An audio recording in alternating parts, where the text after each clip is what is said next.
Prepare to be teached. Good Lord, my corneas.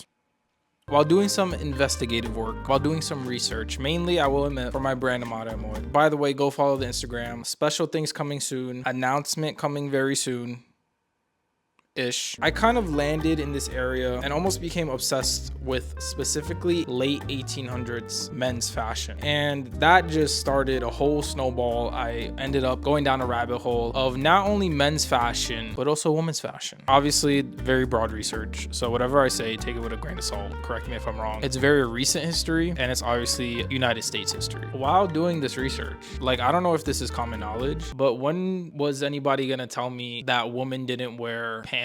Or at least it wasn't socially acceptable till like the 60s?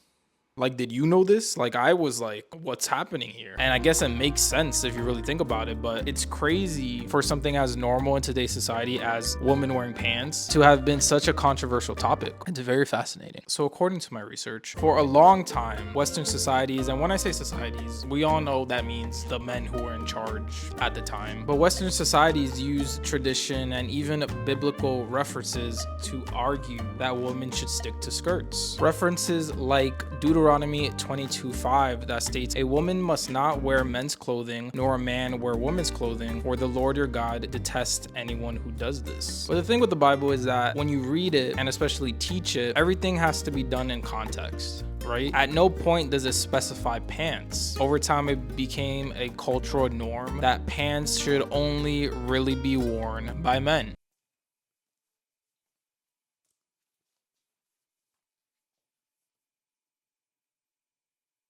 The first pants-like piece for women to wear socially wasn't actually introduced, again, very broad research, and obviously referring to the United States of America, wasn't really introduced until the 1850s, with again, a pants-like piece for women to wear socially called the bloomers.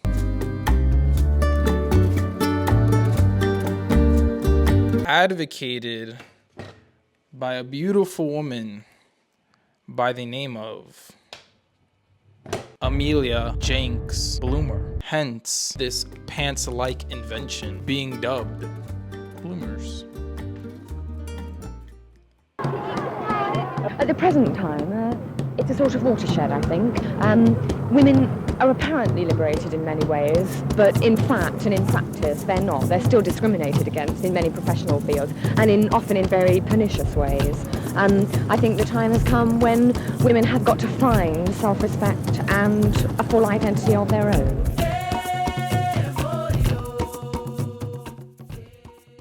It wasn't really until the women's liberation movement, aka the second women's rights movement in the 1960s and 70s, that it finally became socially acceptable for women to wear pants outside of very specific activities. And just to get a little bit poetic on you, I wrote this piece. The idea of women wearing pants challenged established gender roles, which made it a point of resistance and debate. With wide leg pants making such a strong comeback today, it's almost a full circle moment. What was once considered rebellious is now a fashion staple for all. And that, my friends, is the history of women's pants. Very, very simplified and short-viewed history. But the more you know.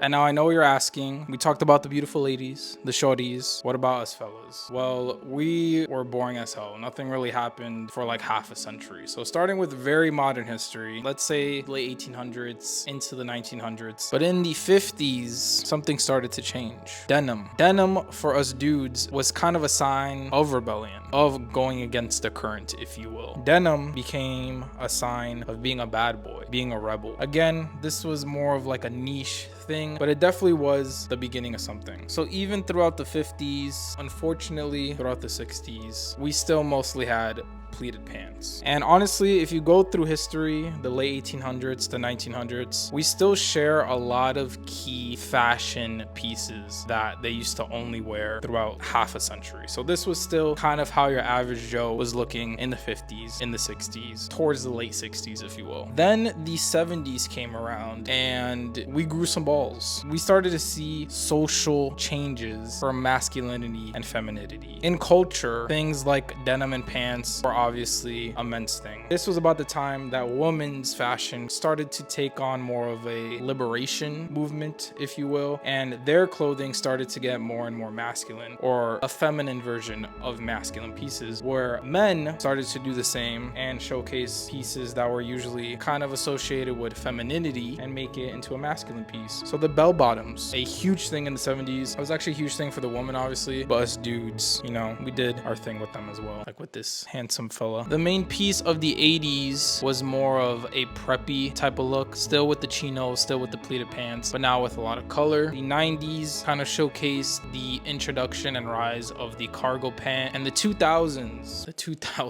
my god, let's talk about 2000s. I'm always gonna make fun of the 2000s. In my opinion, it is the worst, by far the worst fashion decade for men. It was the introduction of hip-hop culture, therefore the introduction of hip-hop fashion culture. And one thing they brought, which isn't like, some of these dudes definitely don't look bad, like this guy right here, he's chilling, but stuff like this, what I like to call, as a fellow Hispanic, the chulo pants. Denim shorts that reach your ankles. Absolutely unacceptable. Absolutely unacceptable. I cannot ever sign off on that. And it created this crazy decade-long nonsense of super baggy on super baggy. So the 2000s, the rise of the super baggy pants. Getting into your early 2010s, you can't really see it, and I guess that's a good thing, but skinny jeans. So it kind of took a 180, went into complete different direction. The Chelsea boot combo with the skinny jeans. Let's not talk about it. Going into your late or second half of the 2010s, pretty much dominated by Fear of God inspired pants. I was 100% on this trend. Jerry Boy, you know the deal. Yeezys with your drawstring, twill, zip pants, stacks on the sweatpants, and Vans with the inner zips. And these joints, which are honestly still kind of bangers. There's definitely some Fear of God pants that still slap, but this was kind of like the final boss of Fear of God inspired pants in the second half of the 2010s. I remember these being one of the last things I wore. Obviously, Fear of God inspired denim. If you know the whole fiasco with like Minimal, yeah, I remember Minimal LA biting off of Jerry Lorenzo and Fear of God. Obviously, Fog Essentials came out during the second half of 2010s, and this is kind of what dominated the 2010s in my opinion, more so than skinny denim. And I was 100%. I might out myself right now. I was a Jerry boy.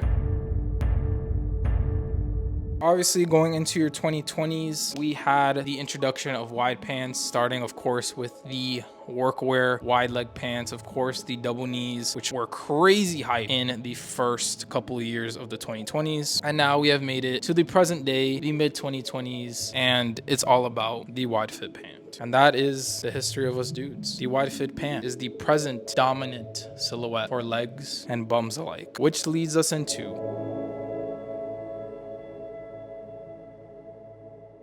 so I understand this is the part you've all been waiting for. Probably, honestly, your whole life. I mean, I wouldn't be surprised, but my pants rotation. My pants rotation really ranges from very affordable to not so affordable, but nothing really breaks the bank too much except for one piece, and I technically got that on sale, so does it really break the bank? But let's get into it. Let's start with the affordable options, of course, and let's start with one of the most asked about pieces on my entire channel. And every video that I feature this, I get a question of some sorts. Even in person, I get asked, yo, where do you get those sweats? It is the sister brand to Uniqlo, GU, and these are the pleated wide fit sweatpants. I have these in gray and black, and these are a woman's piece. Not to kind of like Kanye myself, but I've been advocating for this pant, and now they're sold out, and they were in stock for a while. So I believe there's a cream colorway available for these, and if I know anything about Uniqlo, if I know anything about GU, which I don't really know anything about GU, but I do know some things about Uniqlo, is that these will most likely restock. So if you're really interested in them, just click that little button that says email me when these are available or whatever, and you should be good to go. If you don't really care about the pleat and you're still just looking for a wide fit option, I would definitely recommend the Uniqlo C wide fit sweatpants. These originally came out in the 2024 Uniqlo C collection, but they literally just restocked like last week during the Uniqlo C spring summer 2025 collection. So either of these I think are super really good choices in my opinion for wide leg sweatpants, and I would recommend to get them. We also have these women's pleated pants from Uniqlo. So speaking of Uniqlo C, if you haven't checked out that project yet, definitely go ahead and do so. But I just picked up from that collection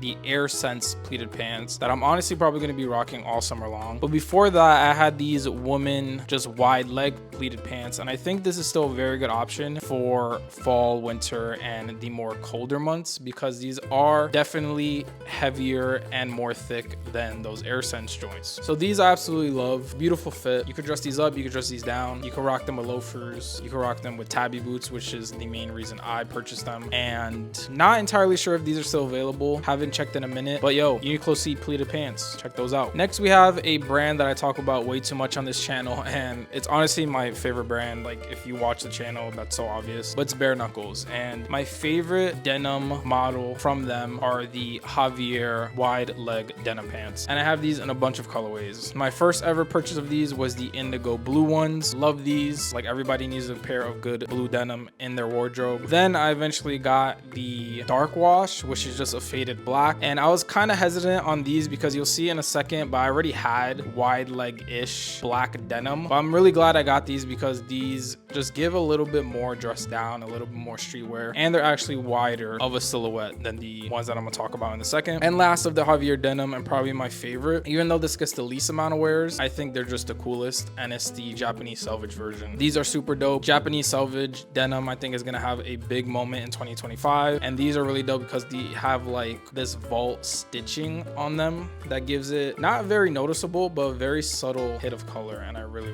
love these. Javier denim jeans by Bare Knuckles, definitely go check these out. By the way, these are the Yeezy merch. I think they're from like the Vultures 1 collection sweatpants, if anybody's wondering. But the last pair that's pretty much in my rotation, one that I wear pretty frequently all year round, are these wide leg denim pants by the brand of Pool House New York. Now I had a couple comments when I show off pieces from them that they're not really the biggest fan of Pool House New York. Personally, I haven't had any problems in terms of shrinking. That's what people say happens a lot. But with these denim, I really like them because with the Bare Knuckles denim, they're very wide leg, they're very streetwear-esque. With these Pool House joints, they're a little bit more on the slimmer side. They're a little bit more of a richer black. So these are easier to dress up, in my opinion. Not necessarily like fancy or anything, but you could definitely wear these on a more casual date while still looking pretty mature, where I think something as wide as the Bare Knuckles Javier denim, those are very streetwear, like I said. With these, I love pairing them with loafers. I think that's the best look personally. They're kind of in the middle of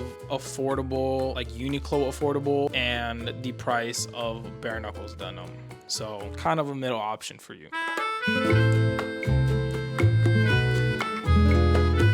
My top 5 affordable options. I'm about to put you the fuck on. First one we got is Dickies loose fit double knee pants. These will cost you $25 freaking dollars. That's a McDonald's lunch meal nowadays. Extremely affordable. Only thing is not necessarily wide fit, just loose fit. But the thing with Dickies pants is that usually, don't quote me on this, usually if you go a higher waist size, you get looser, more wide legs. So you just need a belt. Next we have from GU, the women's barrel leg denim. The colorways I recommend are dark gray, brown, dirty blue, or dark blue. This is only going to run you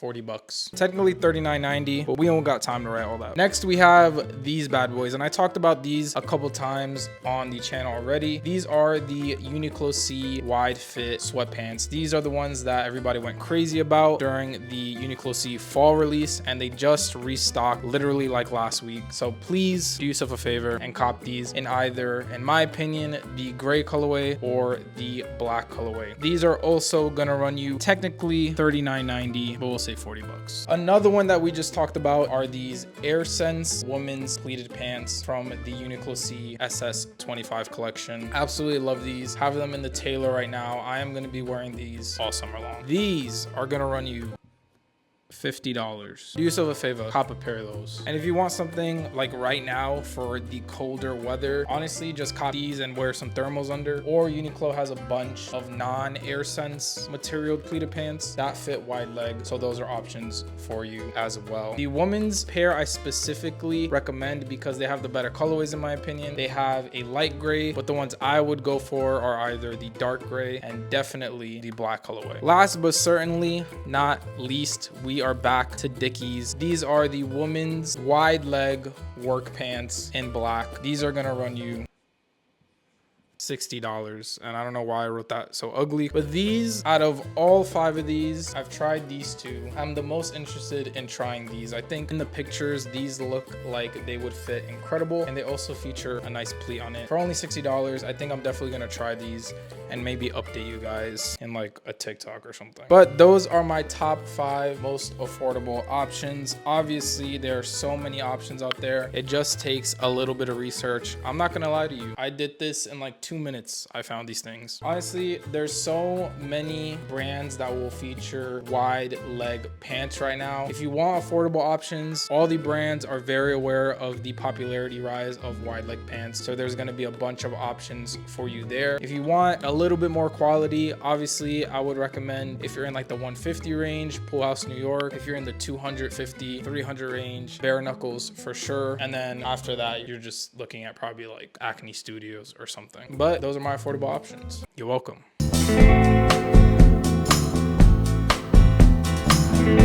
So what does the future of the pant look like? What does it mean to be able to bag shorty, to be able to bag mans in 2025 and beyond? And I talked about this a little bit in my 2025 fashion trends prediction video. It's cowboy aesthetic. It's old Western America. Cowboy hats might have a moment. Cowboy accessories, belts. I should know what these are called because of the amount of hours I put on Red Dead. Extra fabric that you put over your pants. Like, you know what I'm talking about. Cowboy boots are already in mainline fashion, especially vintage thrifted ones. Will those have a bigger moment? Will brands come out with new versions, more popular, more mainstream versions of the cowboy boot? And most importantly, most on topic, cowboy-esque pants. This is still my prediction. We're gonna see the rise, especially in 2025, of flare pants. We already saw it with Kendrick Lamar during the Super Bowl halftime show. You know, it's kind of getting memed on right now, but just like everything, well, not everything, but most things, a lot of things in fashion, even if something gets memed to oblivion, the more and more people wear it, depending on who wears it, it gets more popular, it becomes mainstream, it becomes a trend. I already have my favorite pair of flares locked and loaded, ready to go. Mines are from Bare Knuckles, of course. They are the studded serge denim pants in the indigo wash colorway. These do run a pretty penny because of the studs. Obviously, it's not an everyday-esque piece, like it's a more loud piece, it's a more statement piece. If you want something more in like the $250 range, you want something more daily-esque, they do have the unstudded version in like an indigo and a dark wash, honestly in a couple of colorways, so if you're interested in that. But I mean, my pants, I bought these without really thinking that this might be a thing in 2025, maybe even 2026, but seeing Kendrick wear it, I think it just kind of confirms that these are about to have a moment. The flares for the dudes and the ladies as well. In terms of the wide pant, right, you could say that these flares are like a variation of the wide pant. With the future of the wide pant, I think that they're so rooted in 2020s culture right now, fashion culture, that the bare minimum, we're gonna see it played through the rest of the decade. And I wouldn't be surprised if we see them beyond that. So that's kind of my prediction. I wouldn't even really call it a prediction. I'd call it a vision on objectively what will happen in the future. And that's it. That's the objectively correct 2025 pants complete guide. As always, you're welcome, and like and subscribe. Love you. Bye.